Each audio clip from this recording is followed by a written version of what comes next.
Okay, so the topic of this video is like Grimhex as the last good station in the entire game. And I say last because I think it's that type of gameplay space is going to be extinct in Star Citizen pretty soon. Because of, I think, some really bad design decisions made for that game. So if you look at Grimhex, Medbay, it looks really beautiful. Like it looks run down, but there's some balance to it. Like Grimhex as a place, it looks like a place that you look forward to visiting after spending time out in a mission somewhere in space. Because it really feels like a place that's alive. And it shares one special magic thing with Port Olisar, which I think doesn't exist anymore. And that is, you see that view? So basically, you're inside in the medbay, you have a large glass window, and you can see the landing pads where player ships land and take off. Which means you can meet other players, you can observe them as they're doing some landing procedures, and you can meet them while you're in the station or the ships are going out. And I remember Port Olisar was like this really magical place because you had like this, it was like this open parking lot where a ship would appear, and like it was a really social experience. And that's completely missing in every single place that they added in Pyro. Have you noticed that? Like, because everything you do is you land in a hangar, and you spend most of your time in a hangar loading your stuff. Then you take off. Even if you go to the Onyx stations now, you land in a hangar, which is a clone of the existing hangars with some changed visuals of it. And if you consider if you look at Stanton as the whole place. Okay, we're here. Oh, why is this map so slow? So if you look at the whole of Stanton, have you noticed that some of the oldest places in the game, which are, I think, Crusader and the place around Crusader, Yela, Dama, Grimhex Station, and Levski, I think, was also on some moon before it was removed for Nix, I think. I think those places were built pretty early in the game, back in 2015, 2016. And notice how much unique detail is in every place. Like, if you look at Grimhex, every square meter is custom built, as it's supposed to be. See, all the detailing, it's a custom place built with great care. The same for Levski, the same for, what's the name of the stand, is it? What's the name of the Tiasa spaceport city, I forgot the name.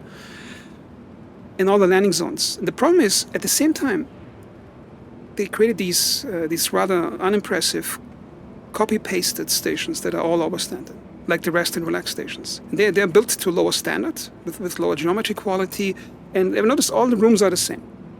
Like if you go to a refinery deck, it's the exact same refinery deck on every station. And some people would say, yeah, it's a big game, they don't have the assets or the manpower to do it. And I think that's a lie, because they have the assets and the manpower because from everything I've seen from Squadron 42, there's no two rooms in the same place that look the same. I think if there are two different bedrooms in Aceto station that was shown before Squadron 42, each bedroom will look different because they put this much care into the detailing. The same is, by the way, for every Ubisoft game. If you play, for example, The Division 2, you will not find two rooms that are duplicates of each other. Like they have this huge area built around a realistic representation of Washington, D.C. in the inner city, and no two rooms are the same. Even like the broom closets or the random hallways. And the same should be expected for Star Citizen, but for some reason we're not getting that. Now there was an upgrade for the pyro stations, they have more visual detail, but notice how they're reusing entire rooms or sections and just copy-pasting in between the stations. Now my question is, why are they doing that? Like, why doesn't Star Citizen get the same level of quality as Squadron 42? Because it is Star Citizen that finances all of Squadron 42. And the idea was that it's eventually like the floodgates, it's a famous quote, I think, by Todd Pappy, that eventually the floodgates would open and you would get all that Squadron 42 quality flooding into Star Citizen. But it appears that's not happening. And I think that's pretty bad, because if you look at how much care they put way back into Grimhex or into Levski Station. I love Levski, it's a beautiful location. I've noticed how they stopped doing that quality work in about 2016, 2017 for space stations and created these lame filler stations, these rest and relax stations. And I think they did that because at that point the funding of the game was really ramping up. So they noticed they could reduce the quality of certain areas of Star Citizen, and they probably noticed the ship sales are not going down. Then it basically was a downward slope from that point, because at that point you see the quality reduction in certain areas of Star Citizen compared to Squadron 42.